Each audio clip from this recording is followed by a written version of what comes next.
1962 সালের অক্টোবর মাস। ভারতবাসী হঠাৎ রেডিওতে খবর পেল যুদ্ধ শুরু হয়ে গেছে, আক্রমণ করেছে চীন। তারা হয়তো তখনও ঘটনার গুরুত্ব বুঝতে পারেনি, কিন্তু প্রধানমন্ত্রী নেহেরুর কপালে তখন চিন্তার ভাঁজ।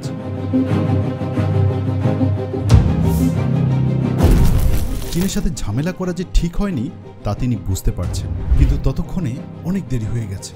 বলছি 1962 সালের ইন্দো চীনা যুদ্ধের কথা। সে যুদ্ধে বিশাল ক্ষতি হয়েছিল ভারতের। চীনের দখলে চলে গিয়েছিল অরুণাচল আর আকসাই, চীনের বিশাল অংশ।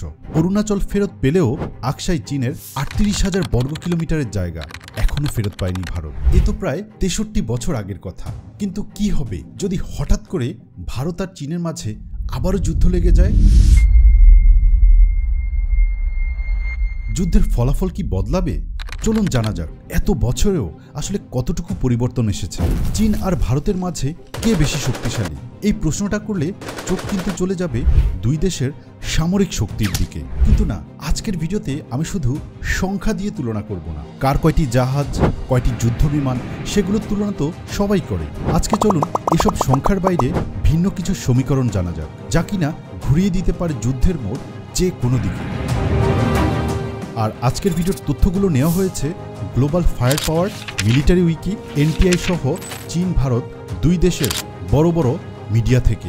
সাথে থাকছে এই দুই দেশের সামরিক সক্ষমতা নিয়ে নিজস্ব বিশ্লেষণ। প্রথমেই আসুন চীনের কথায়। তাদের সামরিক বাহিনীর নামটাই অন্য দেশগুলোর থেকে সম্পূর্ণ আলাদা। সেটি হলো পিপলস লিবারেশন আর্মি। তবে নামের সাথে আর্মি থাকলেও এটা দিয়ে মূলত পুরো সামরিক বাহিনীকেই বোঝানো হয়। এই আর্মিকে প্রধানত 4টি ভাগে ভাগ করা হয়েছে। সেগুলো হলো People's Liberation Army Ground Force, People's Liberation Army Navy, People's Liberation Army Air Force, People's Liberation Army Rocket force.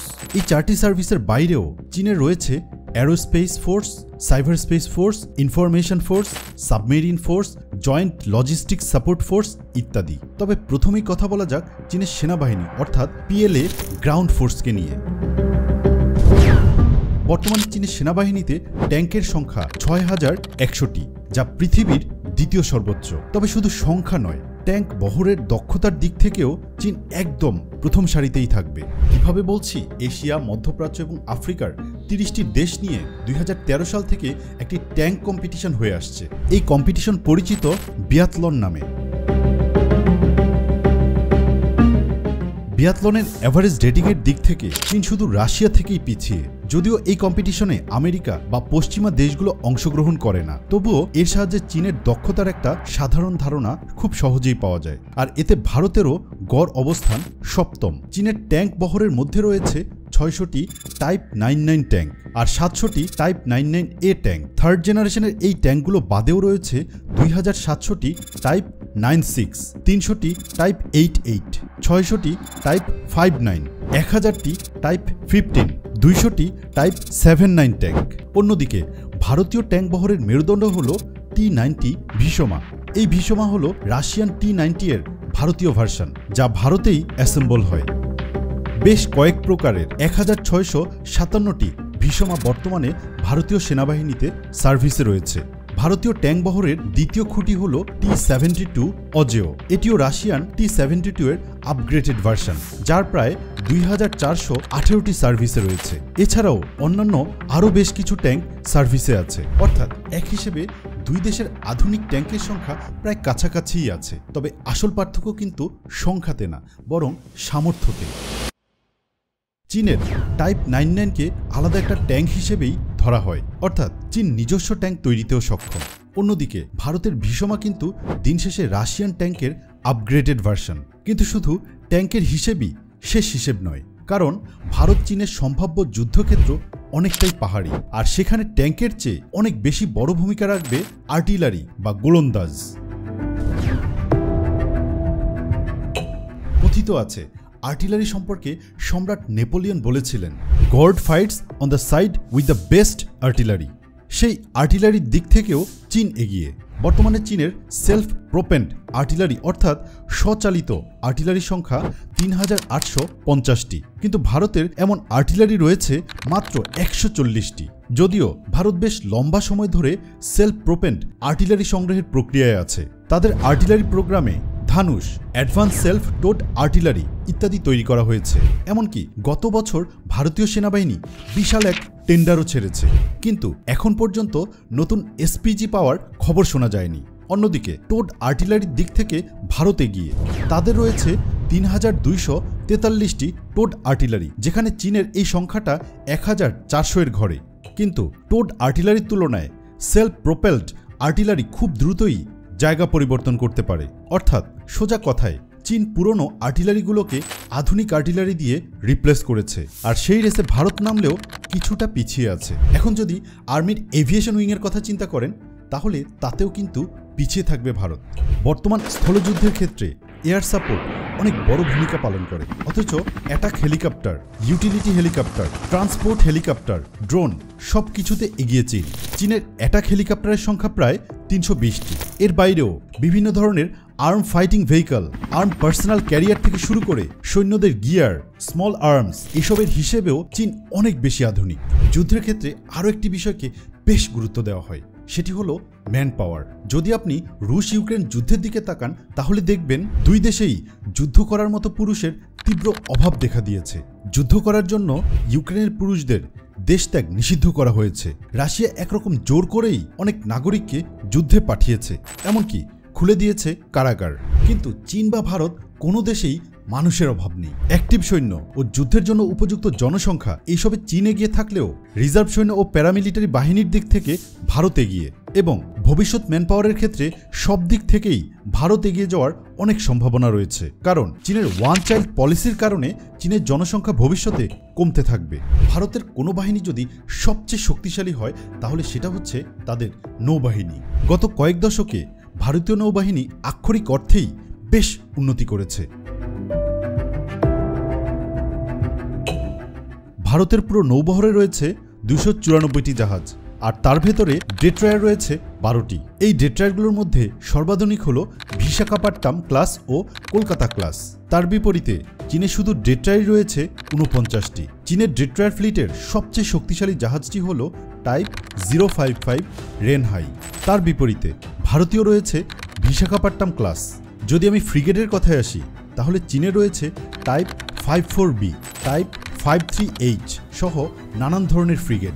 অন্যদিকে ভারতীয় নেভিতেও তালোয়ার, শিভালিক সহ বেশ কিছু ভালো ফ্রিগেট রয়েছে। অর্থাৎ গুণগত মানের দিক থেকে পিছিয়ে নেই ভারতও, কিন্তু সংখ্যার দিক থেকে আবার চীন ৩.৫ গুণ এগিয়ে। অন্যদিকে করভেট সংখ্যার ক্ষেত্রেও অন্তত ৪ গুণ এগিয়ে চীন। এসবের পাশাপাশি petrol vessel, mine warfare vessel, helicopter carrier, landing craft সহ সব দিক থেকেই সংখ্যায় এগিয়ে আছে চীন। এয়ারক্রাফট ক্যারিয়ারকে বলা হয় যে কোনো নৌবাহিনীর সামর্থ্যের সর্বোচ্চ প্রতীক, কারণ একটি ক্যারিয়ার মানে শুধু একটি ক্যারিয়ারই নয়, বরং তার সাথে অন্তত আরও ৮-১০টি বিভিন্ন ধরনের জাহাজ। ক্যারিয়ারের দিক থেকে চীন এখন পর্যন্ত নিঃসন্দেহে পৃথিবীর দ্বিতীয় সর্বোচ্চ অবস্থানে রয়েছে। যদিও চীন ও ভারতের এখন সমান সংখ্যক এয়ারক্রাফট ক্যারিয়ার, তবুও চীনের অবস্থান অনেকটাই এগিয়ে।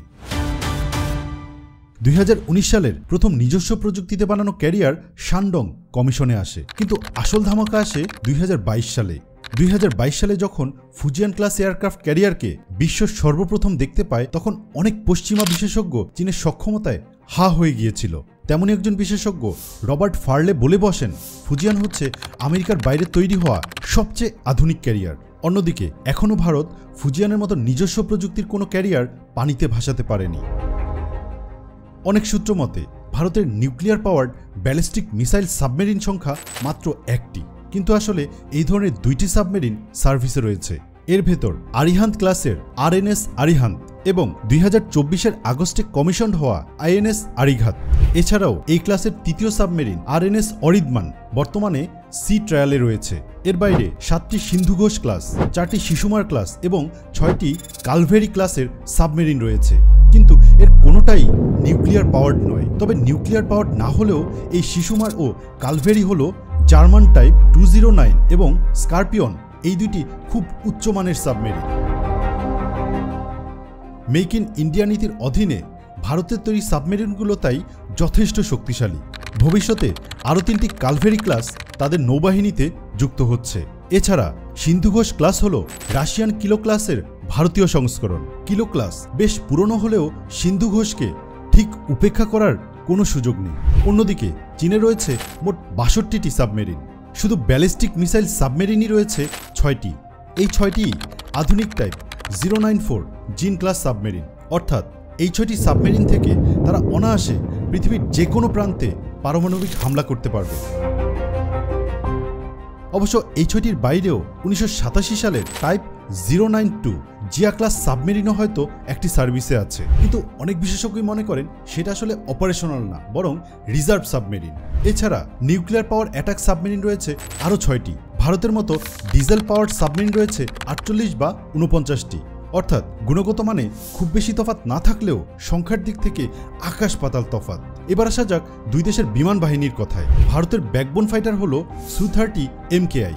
যদিও ভারতীয় ভার্সনটি রাশিয়ার Su-30 এর অন্যতম আপগ্রেডেড ভার্সন, কারণ এটি রাশিয়ান ফাইটার হলেও ব্যবহৃত হয়েছে ইসরায়েলি এভিওনিক্স। কিন্তু দিন শেষে এটা একটা Su-30। অন্যদিকে চীনের প্রায় পুরো এয়ার ফ্লিট নিজেদের তৈরি, সেগুলোও মূলত রাশিয়ান বিমানেরই কপি। কিন্তু চতুর্থ প্রজন্মের সেসব কপিক্যাট বিমানের বাইরেও রয়েছে পঞ্চম প্রজন্মের চেংডু J-20 ফাইটার। এই চেংডু J-20 একটি স্টিলথ ফাইটার। শুধু তাই নয়, চীন বিশ্বের প্রথম দেশ হিসেবে কিছুদিন আগেই 6th জেনারেশন একটি ফাইটার জনসম্মুখে নিয়ে আসে, যা চমকে দিয়েছিল এমনকি আমেরিকানদেরও। যদিও ফাইটার প্রযুক্তিতে আমেরিকানদের সাথে পাল্লা দেওয়ার সামর্থ্য কারণ নেই, কিন্তু 6th জেনারেশনের বিমান আকাশে ওড়ানো মুখের কথা নয়। অন্যদিকে ভারতের তৈরি একমাত্র বিমান হল হাল তেজাস। 1993 সালে লাইট ফাইটারের জন্য কাজ শুরু করার পর 2015 সালে ভারত প্রথমবারের মতো তেজাসকে জনসম্মুখে আনতে পারে। বর্তমানে তেজাসের বেশ কিছু উন্নতি হলেও ভারত অন্য কোনো ফাইটার তৈরির পথে বেশি দূর এগোতে পারেনি। বর্তমানে ভারতীয় বাহিনীগুলোর মধ্যে সবচেয়ে নাজুক অবস্থায় আছে বিমান বাহিনী, কারণ 2014 থেকে 2024 এই 10 বছরে যেখানে চীনের বহরে নতুন 435টি ফাইটার যুক্ত হয়েছে, সেখানে ভারতের কমেছে 151টি। এছাড়া চীনের 5th জেনারেশনের ফাইটারের মোকাবেলা যে আসলে ভারত কী দিয়ে করবে, সেই প্রশ্নেরও কোনো সঠিক উত্তর নেই। এতক্ষণে নিশ্চয়ই আপনার মনে প্রশ্ন জাগছে, আমি এত কিছু নিয়ে কথা বলছি, কিন্তু কেন নিউক্লিয়ার বোমা নিয়ে কথা বলছি না?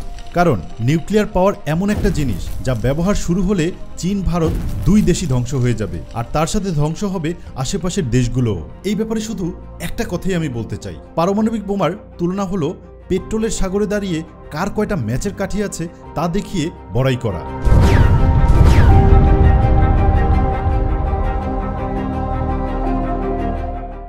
সে যাই হোক, শক্তিমত্তার বিচার করতে হলে অর্থনৈতিক শক্তিটাও খুব স্বাভাবিকভাবেই চলে আসে। এই ক্ষেত্রেও চীন এগিয়ে। চীনের জিডিপি যেখানে $17.79 ট্রিলিয়ন, সেখানে ভারতের জিডিপি $3.55 ট্রিলিয়ন। রিজার্ভের তফাৎটাও আকাশ পাতাল। ডিফেন্স বাজেটের ক্ষেত্রে চীন যেখানে খরচ করে 227 বিলিয়ন, সেখানে ভারতের বাজেট 74 বিলিয়ন। এছাড়াও চীনের অর্থনীতিতে শিল্প খাতের অবদান 43.9%, অর্থাৎ প্রায় অর্ধেক, অথচ ভারতের ক্ষেত্রে তা মাত্র 29.73%। এসবের বাইরে যদি অবকাঠামো নিয়ে কথা বলতে চাই, সেখানেও চীন বহু এগিয়ে। চীনের জিডিপির 50% আবার চীনেই বিনিয়োগ করা হয়, কিন্তু ভারতের ক্ষেত্রে সেটা 30%। তবে একটি বিষয় মাথায় রাখতেই হবে, সেটি হচ্ছে অর্থনৈতিকভাবে ভারত এবং চীন একে অপরের উপর কোনো না কোনোভাবে নির্ভরশীল। বিশেষত ভারত চীনের জন্য বিশাল এক বাজার। এছাড়াও চীনের বিলিয়ন বিলিয়ন ডলারের বিনিয়োগ রয়েছে ভারতে। তবে ভারত চীনের সক্ষমতা নিয়ে যখন কথা ওঠে, তখন দক্ষিণ এশিয়ায় কোনো দেশের সাথে যদি ভারত যুদ্ধে জড়ায়, সেখানে চীনের ভূমিকা কি হবে সেটাও কিন্তু একটা প্রশ্ন। বর্তমান প্রেক্ষাপটে বাংলাদেশের প্রশ্নটাও এখানে কিছুটা এসে যায়। যদিও কোনো সম্ভাবনা নেই, কিন্তু ভারত বাংলাদেশ বড় মাপের যুদ্ধ লাগলে সেখানে চীন হবে মেজর প্লেয়ার। একদিকে 7 সিস্টার্সের অস্থিরতা, অন্যদিকে চীনের দীর্ঘদিনের খায়েশ এই অঞ্চলে আধিপত্য বিস্তার। এছাড়াও বাংলাদেশকে পুরোপুরি চীনের বলয়ে আবদ্ধ করার সেটাই হবে সুবর্ণ সুযোগ। এসবের পাশাপাশি আরও বলতেই হয়, যুদ্ধ কোনো ছেলে খেলা নয়। বিশেষত কোনো অঞ্চল দখল করতে হলে রুল অফ থামস হলো অন্তত ওই অঞ্চলের চেয়ে 3 গুণ বেশি সেনা নিয়ে আক্রমণ করা। অর্থাৎ বাংলাদেশকে দখলের যদি কোনো প্রশ্ন চলে আসে, সেক্ষেত্রে বাংলাদেশের বাহিনীতে যে পরিমাণ সেনা সদস্য আছে, তার চেয়ে অন্তত 3 গুণ সেনা সদস্য নিয়ে ভারতকে বাংলাদেশে আক্রমণ করতে হবে। আর ভারত যদি তার বর্ডার থেকে এত বিশাল সংখ্যক সৈন্য সরানোর ভুল করে তাহলে সেটার মাসুলও বেশ চড়া হারে দিতে হতে পারে। তবুও দিন শেষে এটা বলতেই হয়, ভারত এবং চীনের হুট করেই যুদ্ধে জড়ানোর কোনো সম্ভাবনা নেই। বিশেষ করে $1 ট্রিলিয়ন বিনিয়োগ করা একটি দেশে কেউ সেধে আক্রমণ করতে চাইবে না। কিন্তু তাও যদি কখনো চীন ভারত যুদ্ধ শুরু হয় তবে তার ফলাফল দুই দেশের জন্যই, বিশেষত ভারতের জন্য হবে ভয়াবহ। আজকের মতো এখানেই শেষ করছি। পরবর্তী ভিডিও কোন টপিকে দেখতে চান তা এখনই কমেন্ট করে জানান।